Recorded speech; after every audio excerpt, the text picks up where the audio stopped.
Caitlin Long slams Fed's secret rule giving big banks a stablecoin edge. Big bank issued stablecoins. U.S. federal stablecoin bill. Caitlin Long criticizes the U.S. Federal Reserve for clearly relaxing regulations pertaining to cryptocurrency while upholding policies that prioritize big bank stablecoins over innovative cryptocurrency. Author. Jimmy Aki. Author. Jimmy Aki. About author. Jimmy has nearly 10 years of experience as a journalist and writer in the blockchain industry. He has worked with well-known publications such as Bitcoin Magazine, CCN, and Blockonomi covering news. Author profile. Share. Copied. Last updated. April 28, 2025 at 21:13 GMT+3. Why Trust Cryptonews? Cryptonews has covered the cryptocurrency industry topics since 2017, aiming to provide informative insights to our readers. Our journalists and analysts have extensive experience in market analysis and blockchain technologies. We strive to maintain high editorial standards, focusing on factual accuracy and balanced reporting across all areas, from cryptocurrencies and blockchain projects to industry events, products, and technological developments. Our ongoing presence in the industry reflects our commitment to delivering relevant information in the evolving world of digital assets. Read more about Cryptonews. Key takeaways. Banks are still banned from holding crypto, stifling blockchain adoption. Senator Lummis links the U.S. Fed to Operation Chokepoint 2.0 crackdown.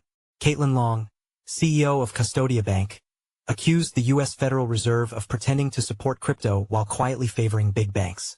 The banking executive said the Fed rescinded 4 restrictive policies but left a key one in place from January 7, 2023, when the Biden administration pushed anti-crypto measures.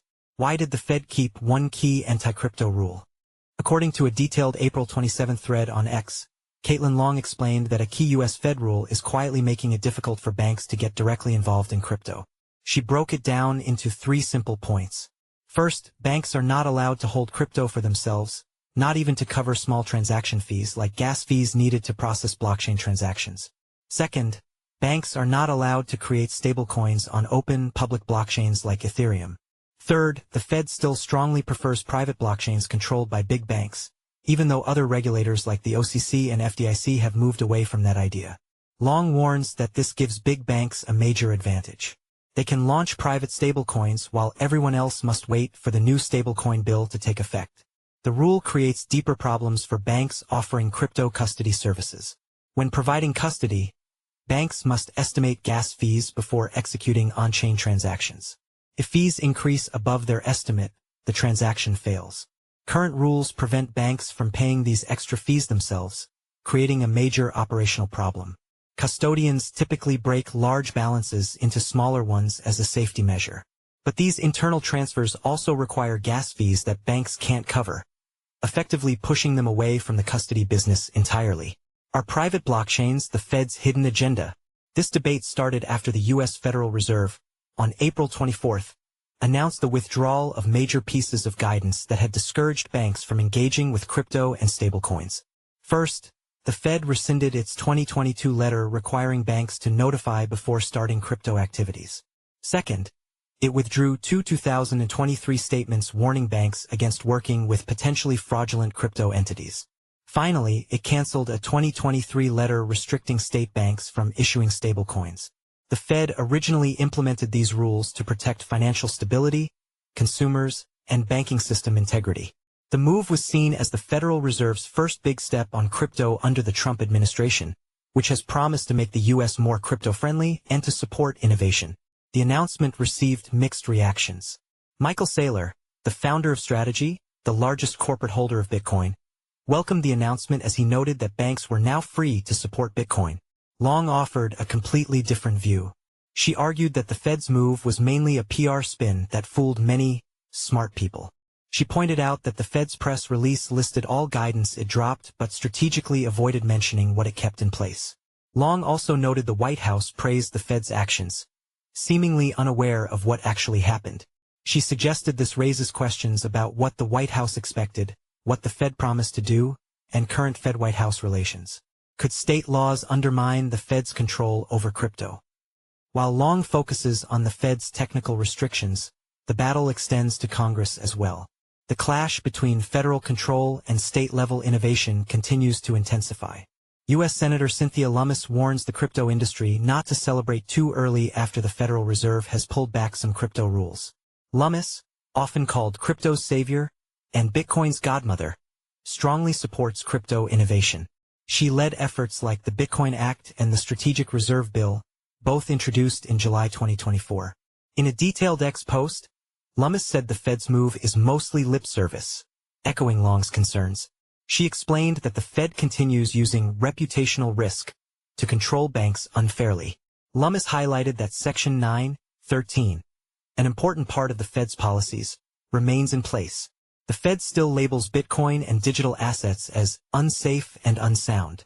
Finally, she reminded everyone that many people behind the earlier crypto crackdown, Operation Choke Point 2.0, still shape policy today. Lummis plans to keep fighting and will hold Fed Chair Jerome Powell accountable until the crypto industry gets real, lasting support. Frequently asked questions, FAQs. Could the Fed's policies inadvertently accelerate crypto adoption outside traditional banking systems? The Fed's restrictions on banks offering crypto services can push users toward DeFi platforms like Aave, for lending/borrowing, Uniswap, and PancakeSwap. These platforms enable self-custody and peer-to-peer transactions, bypassing banks entirely. What role do state-level crypto initiatives play in countering the Fed's restrictive policies? States like Wyoming, where Caitlin Long's Custodia Bank is chartered, are leading efforts to attract blockchain businesses. Wyoming's Special Purpose Depository Institution, SPDI, framework, for instance, allows banks like Custodia to offer digital asset custody and transactional services while avoiding some of the Federal Reserve's strictest regulations. Why is the Fed favoring private blockchains, and who benefits? The Fed prefers private blockchains for their control and privacy. Unlike public chains, these networks limit access to trusted players, mainly large banks. For example, JP Morgan's stablecoin, the JP Morgan coin, operates on a permission network, while MasterCard's multi-token, MTN, leverages the payment network's private chain. Both fit the Fed's strict rules, keeping settlements secured and regulated. Follow us on Google News, Trending News, Recommended Popular Crypto Topics Price Predictions.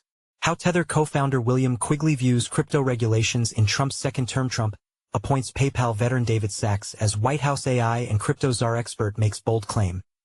XRP's future price is already locked in. XRP price prediction. Here's when experts say $1,000 could become reality. SEC clears ProShares XRP futures ETFs to launch on April 30th. Altcoin news. $330 million in BTC laundered through Monero. XMR jumps 50%. 10 hours ago. By Amin Ayan. Price analysis. Bitcoin price stability at $94,767. Is this the final opportunity before price discovery mode? 1 day ago. By Arslan Butt. Price analysis. Dogecoin price skyrockets 17.7% this week. Doge's $27.8 billion market cap now towers over Cardano. What's next? 1 day ago. By Arslan Butt. Best crypto to buy now in April 2025. Top crypto to invest in. April 15, 2025. By Inesis Tavares. New cryptocurrency to invest in April 2025. April 18, 2025. By Inesis Tavares. 12 best crypto pre-sales to invest in 2025. Upcoming token sales. March 3, 2025. By Medb Keely-Cuddy. 13 new and upcoming Coinbase listings in April 2025. April 13, 2025. By Elijah Rankovich. 13 new and upcoming Binance listings in 2025. April 13, 2025. By Inesis Tavares. 14 next cryptocurrencies to explode in 2025. Next big crypto. September 11, 2024. By Elijah Rankovich. Bitcoin, BTC, price prediction 2025 to 2030. October 19, 2024. By Leon Waters. Ripple, XRP, price prediction 2025, 2026 to 2030. August 28, 2024. By Eric Huffman. Ethereum price prediction 2025 to 2030. Will ETH bounce back? August 28, 2024. By Ben Beto.